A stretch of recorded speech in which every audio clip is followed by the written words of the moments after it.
Welcome to the Off the Charts Football Podcast. I'm Matt Manocherian of Sports Info Solutions, joined as always by Aaron Schatz of Football Outsiders.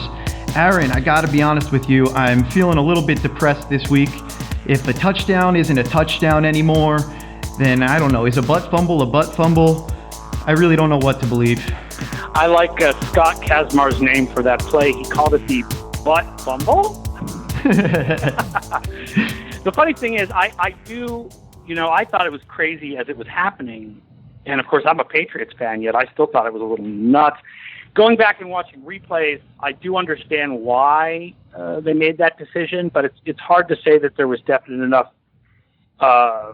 evidence to overturn. The whole touchback rule is a bad rule. I know a lot of people feel that way. Well, that rule has been around forever. But it never made sense. From rugby. I mean, it's left over from early days of football when it was, when you would punt on first down, and a safety was literally something that you did because you needed your offense to be safe. Right. It was definitely a fascinating call. I, like everybody else, I was shocked. I mean, he scored a touchdown, and he got up and he had the ball in his hand in the end zone, and that seemed like a touchdown to me. The really crazy part is the fact that it was overturned. But like you said, I do understand what they saw. It's just kind of the craziest thing. I think that rather than the ball on the one, I do think you need a punishment for fumbling the ball at the back of the end zone. I think that the rule should be changed that it's a touchback, but instead what happens is that the offense that fumbled the ball out the back of the end zone gets the ball on the opponent 20. So you lose 20 yards for it, but you don't lose the ball. Interesting. I kind of like that. But this one, I definitely could have seen them just giving him the ball at the one, because it was kind of hard to, like, you could argue that he was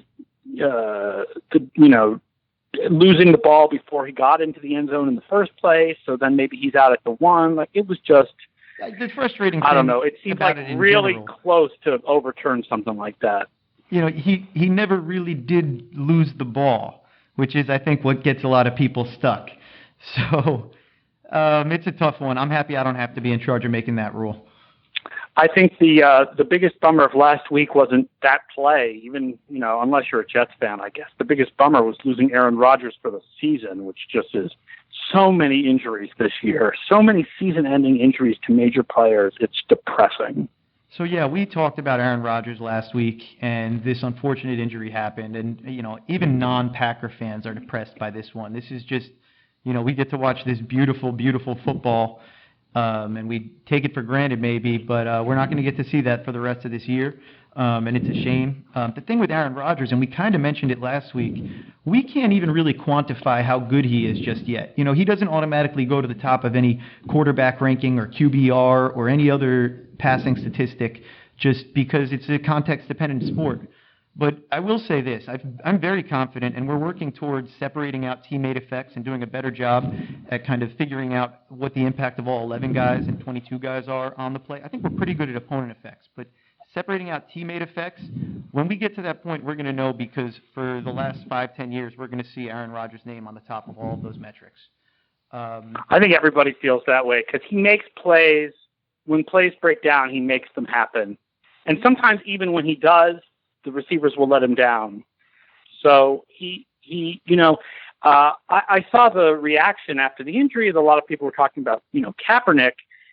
And I think that it makes sense. Brett Hundley is the backup there for a reason. They believe in their quarterback development system. They believe, in making him ready to go. He was the worst quarterback of the week last week, but you don't judge a guy based on how he has to come in the middle of a game. You judge him based on after he's had 2 or 3 starts where he's gotten to prep like a starter. And I think he deserves a chance to be the starter here. But even if he played well, it would be really difficult for him to come close to the impact that Aaron Rodgers has on the game. Like, even if Hundley does turn out to be like a league average starter, that's still just a huge downgrade from Rodgers. Yes, and you're getting at the other point that I wanted to make, which is the on-off splits. And I think what we'll see right away from Aaron Rodgers' impact is see the impact of as he's playing to as other people are playing quarterback for that team. And now the interesting variable there kind of is Brett Hundley. We really have no idea how good he is. And I think actually the Packers are really so bad, for lack of a better word, on offense outside of Aaron Rodgers that even if Brett Hundley is great, his numbers will still probably only be good. And if he's good, his numbers will still probably look like he's below average. So you talk about a tough situation to go into, but the Packers are going to be the Packers. They're going to draft and develop. He's been around there for 2 years. Mixed reviews on him coming out. Some guys liked him, some guys didn't like him. It'll be interesting to see what they have, and maybe the necessity will be the mother of invention here, and they'll start to do a little bit more creative things on offense, and then maybe we'll have something to really behold once Rodgers can get back in there next year. Now, of course, this segues into our weekly discussion of the most important game for playoff appearances odds, because the most important game for playoff odds this week is New Orleans at Green Bay. We actually gave a big penalty to Green Bay's rating in the odds simulation to try to correct for the effect of losing Rodgers and having Hundley start instead. But, that doesn't put the Packers out of it entirely. I mean, the Packers are still 4-2, and there still is some talent on that team, and of course, random things happen. That's about as bad as 4-2 has ever felt, though. Yeah, I mean, he's the best player on the team. There's no question about it. But the Packers are in the playoffs 42% of the time if they beat the Saints, 18% if they lose. The Saints are in 68% of the time with a win, 42% with a loss, because at 3-2 with the NFC so close, every win you can get against another NFC team with that's in the wild card race is an important win in the playoff picture. So this is a really important game for the playoff odds for both of these teams. It's interesting. Hundley's really bad game in the first game that he played, some of it may have been pressure. Minnesota is top 10 in defensive pressure rate by the Sports Info Solutions charting. The Saints are dead last in defensive pressure rate. So at least Hundley's not going to have to face that in anywhere near the same kind of way that he did last week, coming in halfway through the game against Minnesota. Yes, I think his challenge will be the improved Saints secondary more than it will be the pass rush that he's going to be going against there. Marshawn Lattimore has been fantastic as a rookie. Yeah, he's really been excellent. Hasn't backed down from one challenge yet. We already said Packers, the season, definitely took a turn, but we'll see. This still could have a big impact on their ability to make the playoffs. For the Saints, though, this game is really, really colossal. Last week, we discussed some of how they changed what they're doing on offense a little bit to try to be more complementary. And to kind of expand on that point, when I was there from 2009 to 2012. In 2011, we were having a lot of trouble blocking people, specifically people coming off the edges. Our tackles were not, at the peak of their career, and we were trying to really mask tackle issues by having really good guards. And then eventually, we needed to start doing something else, and that was chipping. And we started chipping on almost every passing concept that we ran. So Jimmy Graham was chipping the D-end on his way out. Darren Sproles was chipping the D-end on his way out. And it'll set you back on your route a little bit. You won't get down the field quite as far. But it definitely neutralized the pass rush, and all of a sudden we felt like we could go into a game with our tackles not needing to double team in order to just pass protect. I'm sure a lot of Giants fans are wanting to do some more research into this concept right about now. Anyway, that reminded me of what the Saints are doing this year, because what they're doing now is they're actually using their running backs as an extension of the running game, like I've never seen them do before. And here's the stat on that. Breeze is 46 for 61 for 324 yards and a slightly negative average depth of target. So he's throwing it behind the line of scrimmage on average to the running backs. But the throws to the running backs have resulted in 5.3 yards per attempt, no interceptions, and that's amounted to 65 yards per game. Taken on its own, that's not much. For passing stats, it's certainly very mediocre. But the 5.3 yards per attempt is a yard better than their 4.4 yards per attempt on true running plays, and they're not adding much risk. They haven't had any interceptions on these plays. They're having Drew Brees get the ball to Kamara and Ingram at or behind the line of scrimmage, and it allows the Saints to play a more complementary style to help keep their defense on the field. So I've really found that interesting. Kamara and Ingram are second and third in targets and receptions for the Saints this year. And what I'll be really excited for is when they start to trust Kamara and he can really take the next step and become a part of Coach Payton's famous all-go special play, which is basically all the receivers just running 9 routes, clearing out the field, and certainly you have the option to throw that but it's really going to create an option for your underneath player. And if they can get Kamara on that option route, isolated against the linebacker, I think you're going to see Coach Payton's mouth water on your television set. Yeah, the Packers' inside linebackers aren't the best pass coverage guys either. I've seen Blake Martinez have some problems. And the Packers' defense has some really weird numbers so far in the DVOA against receiver stats with running backs. They're 27, okay, in the DVOA against running backs as receivers. But that only works out to 30 yards a game and 5 passes a game. So what's happened in the early part of the season is opponents are not throwing the ball to their running backs against Green Bay, but when they do, they're having success. So then that brings up the question, what happens when they face an offense that absolutely will throw the ball to the running backs, not as dump-offs, not as checkdowns, but as planned plays, option routes, goal to get the ball downfield with Yak? What happens to the Packers defense that has struggled against the receptions by running backs? So this is kind of an interesting philosophical thing here. So they haven't had very much production coming against them. However, the efficiency stats, the DVOA, have been really high coming against them. So when you look at that, it really reminds me of a basketball player, actually, Roy Hibbert, who a couple of years ago started really playing great defense for the Indiana Pacers. But what was interesting about him was that he was deterring shots. He wasn't necessarily actually blocking a lot of shots, but people stopped shooting in the paint when he was in the game. The block shots rate was pretty pedestrian, but the net effect was certainly many fewer baskets inside there. So when you quantify defense, you can talk about efficiency metrics, but you can also talk about the deterrent effect that a defender can have. So I wonder which one of those is going on there. And like you said, if we started to see more usage in that situation, if they'd continue to be low efficiency, or if we'd actually find, oh, no, these guys are good. There was a reason why other people weren't trying to do this.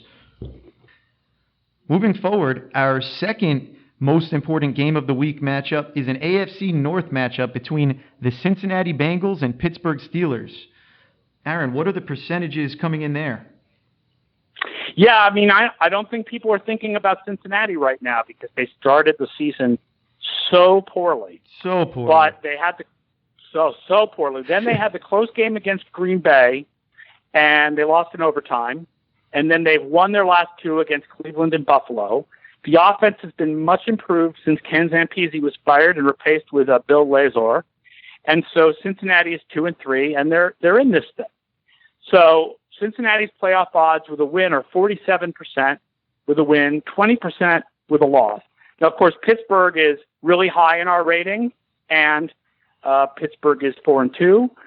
So Pittsburgh odds are 93% with a win over Cincinnati, 74% if they lose. So still really high if they lose this game, but this is a really good way for Cincinnati to break into the playoff discussion by beating Pittsburgh in Pittsburgh.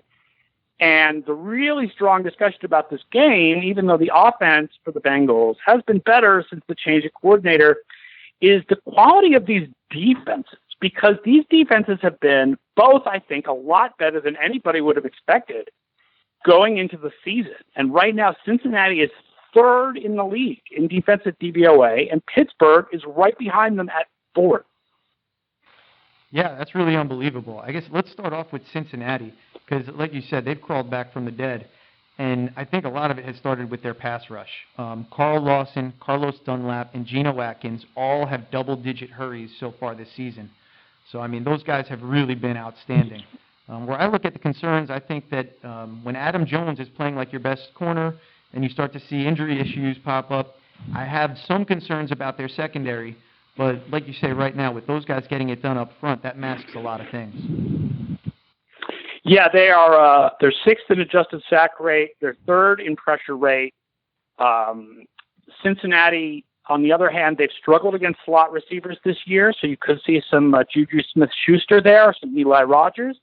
And they're only 21st in adjusted line yards, so I think, like against Kansas City, heavy dose of Le'Veon Bell, heavy dose of Pouncey and DeCastro pulling, you can get some good running game here for Pittsburgh. I think that's a big ticket to win. But yeah, this may be a game where Antonio Brown doesn't destroy the other team because Adam Jones is playing phenomenally this year. Yeah, looking at the Cincinnati side, I love the Bill Lazor. He's been doing great things around the league for a while, and I think he's been a great fit there for what they do. But I just have concerns about the overall talent level of the offense. The offensive line really did take a step back this year, and Lazor's doing some things, with this kind of spread approach that helped take care of that. But Andy Dalton on passes to a wide receiver not named A.J. Green is one of the most concerning things that we've found. Brandon LaFell is averaging just 4.4 yards per target and just 7.2 per reception. So if he actually catches the ball, he's only averaging 7 yards. And then Tyler Boyd is actually third on their team in targets amongst wide receivers. He's got just 9, and this is a guy that I loved coming out of school. He looked great as Pitt from when he was a sophomore, but he looks like a bust right now, and I'm not sure if it's his fault, if it's the offense, if it's Dalton, but they would be wise to get him involved. Yeah, Pittsburgh is really shutting down. They're shutting down slot receivers. They're really shutting down the opponent's number 2 receiver.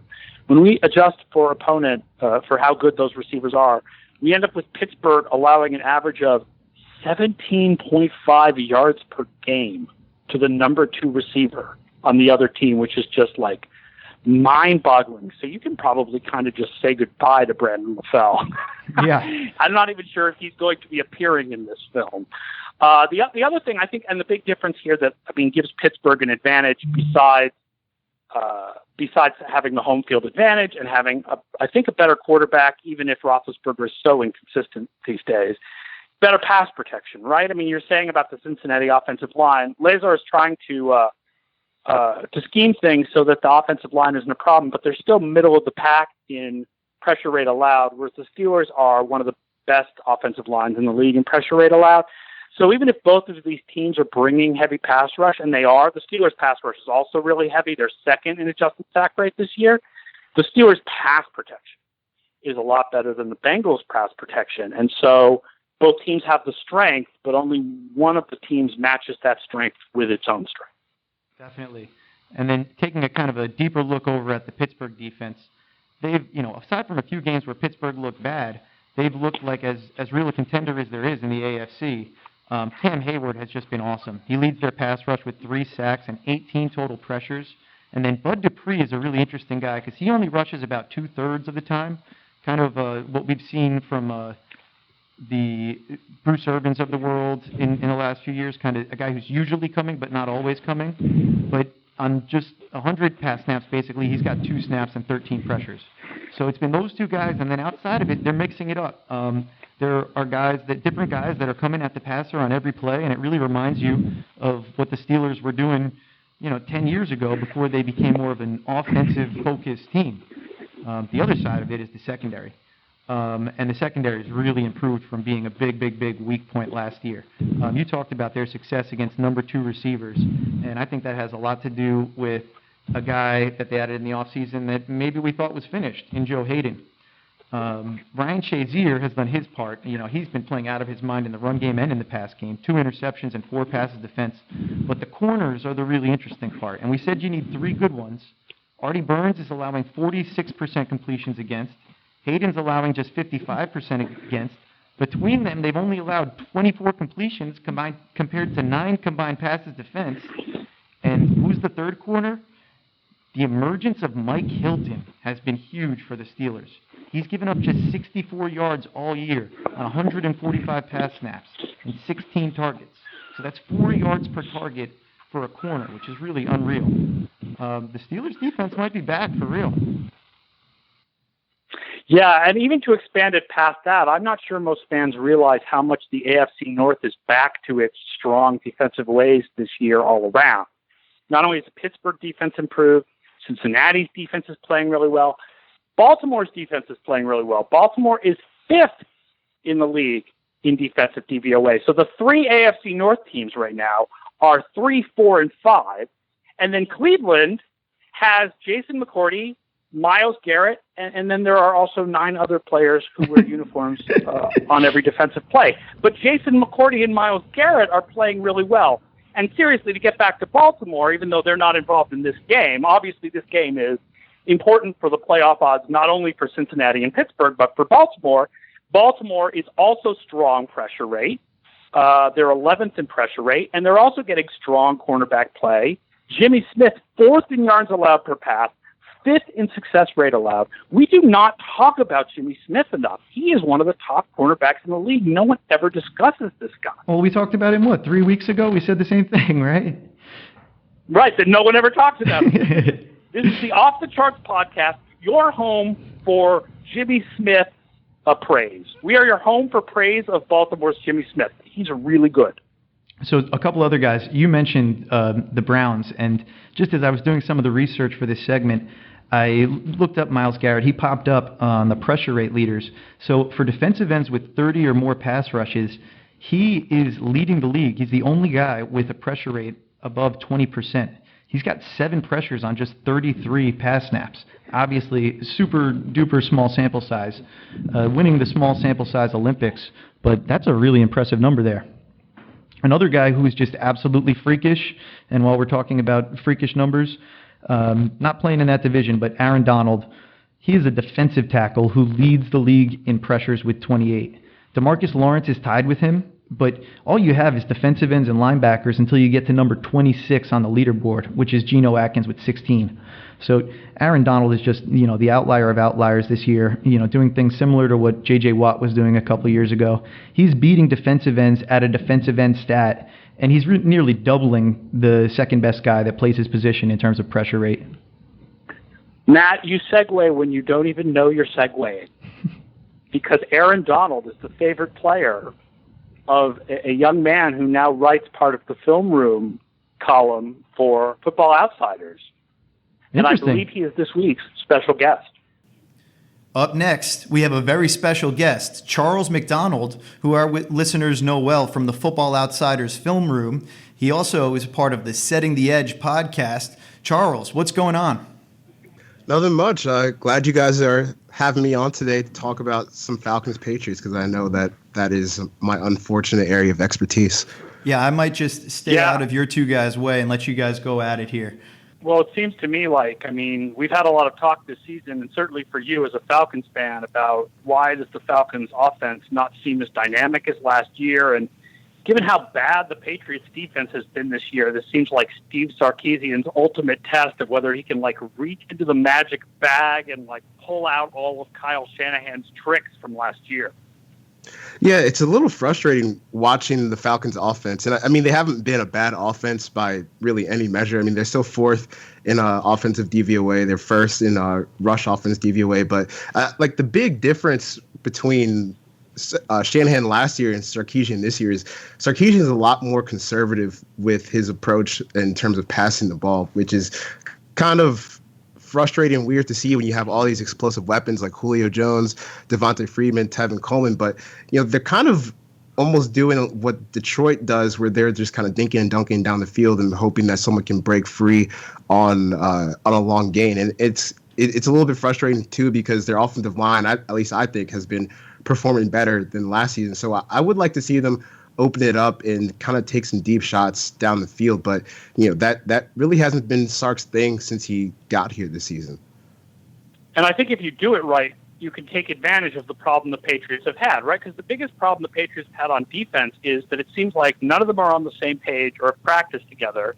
So every game, there's 4 or 5 huge coverage mistakes, often coming out of bunch or stacked formations. And when they played Tampa Bay 2 weeks ago, I just remember being kind of shocked that Tampa was never using those to get all their great receivers open.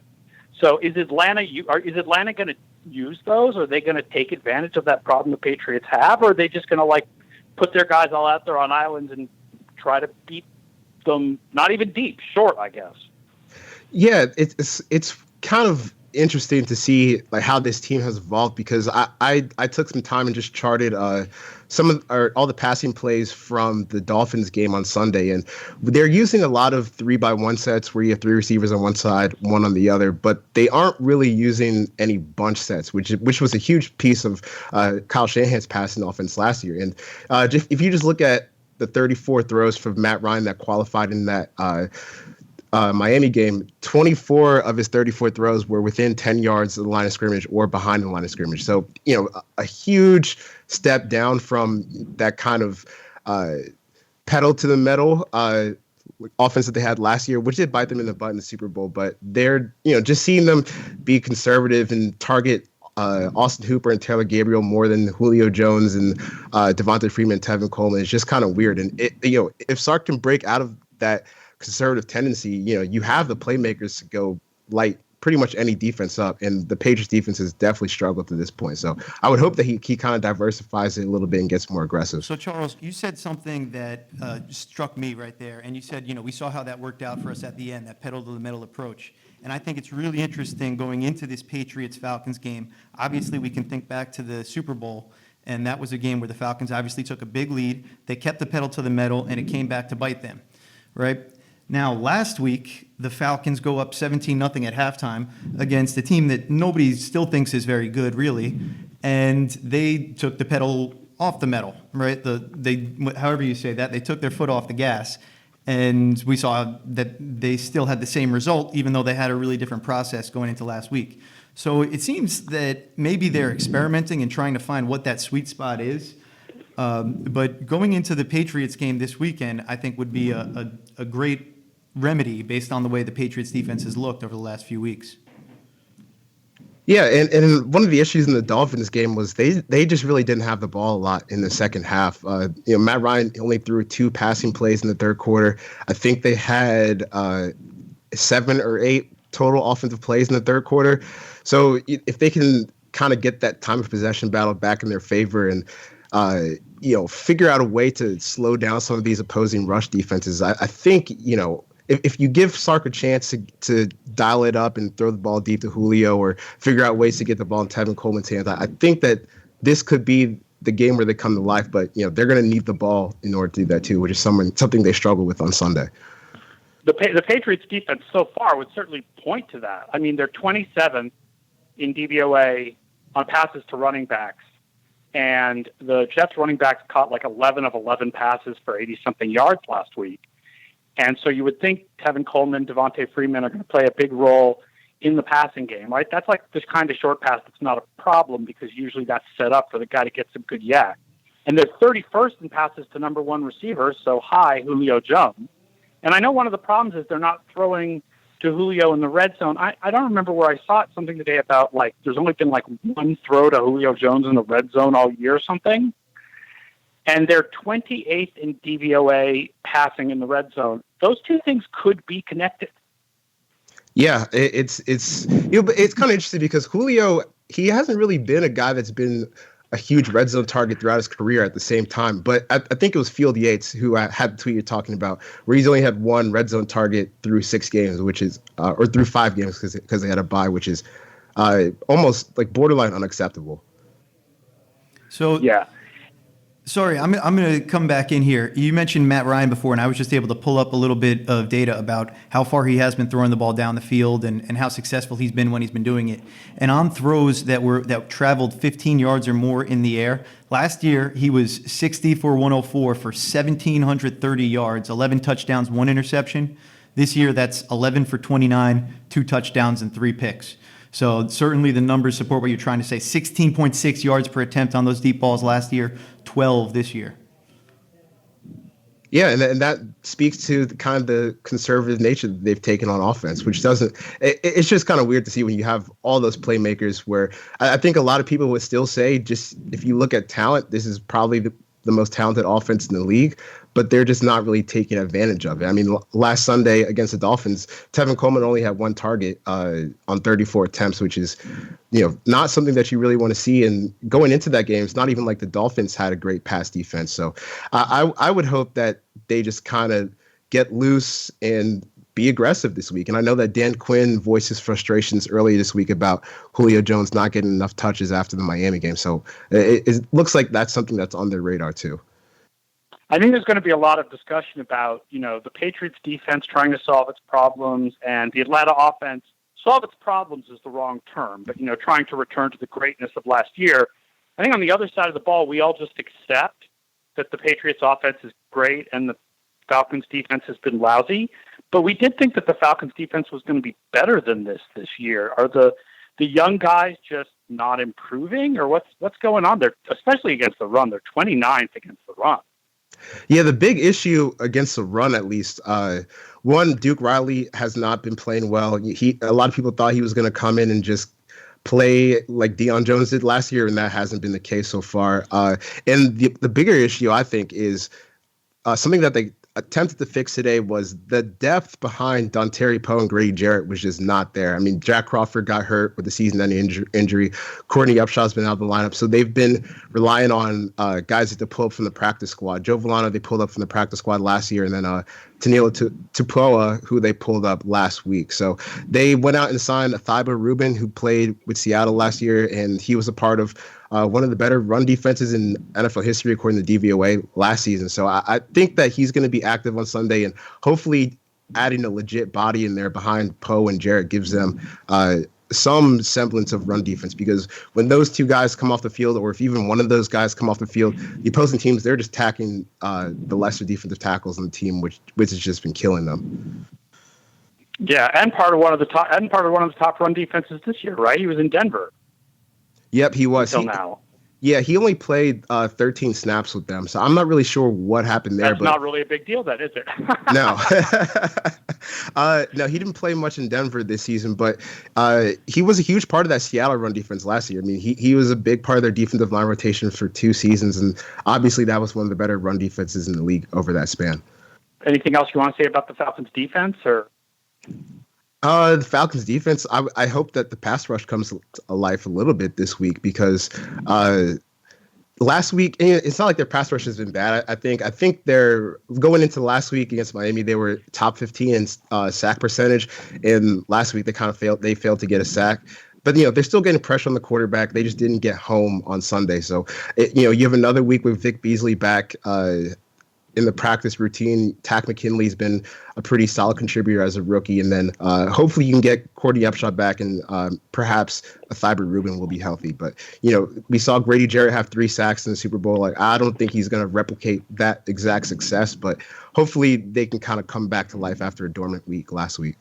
Yeah, right. I mean, obviously it's the same offensive line that Jarrett pushed around in the Super Bowl, but, that is a pretty strong offensive line. They played well this year, except for Nate Solder, who there's clearly something wrong with him. And a lot of people in New England are talking about the idea that this is going to be his last year, like not just with the Patriots, like just because of injuries, that this is probably the last year of his career and he's not played up to his previous standard. And if then it's anybody that they can take advantage of, it's going to be him. But Beasley's not on that side. So Beasley goes up against Cannon, and Cannon has been fine this year.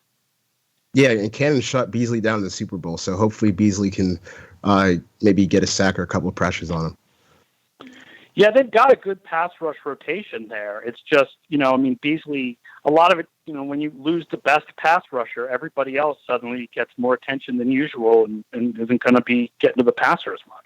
Yep, so, obviously, if they want to have a chance to win this game on the road, they're going to need to disrupt Tom Brady. So if Vic Beasley can get back to that form that we saw earlier to start the season, because he had 2 sacks in the first 2 games before he got injured, that's going to be huge for the Falcons defense.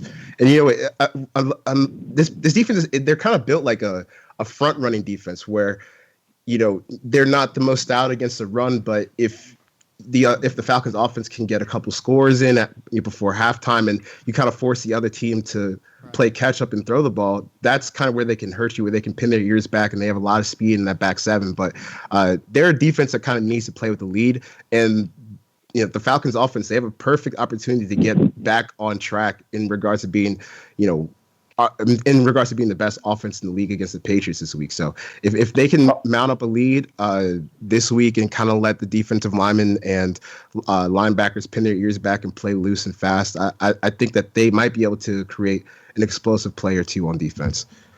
Although I hate to bring this up, but we have seen them play with a lead in the last a few times in the last few games, and it hasn't quite necessarily gone so well. So. Yeah, that's true. I do agree with the point that they are built. They're a defense built on speed, and they're built to play with the lead. And any predictions from you guys? Can I get that? I'm gonna go Falcons winning. This is where they turn their season back on track. I'm gonna take the Falcons 27-24. I honestly wouldn't be shocked to see the Falcons win close. I mean, I think it's going to be close. It's interesting because, there'll be a lot of rending of garments if the Patriots lose another game at home. But, 4-3 and in that division, they'll probably still be fine. But the Falcons really need this. The NFC South is strong.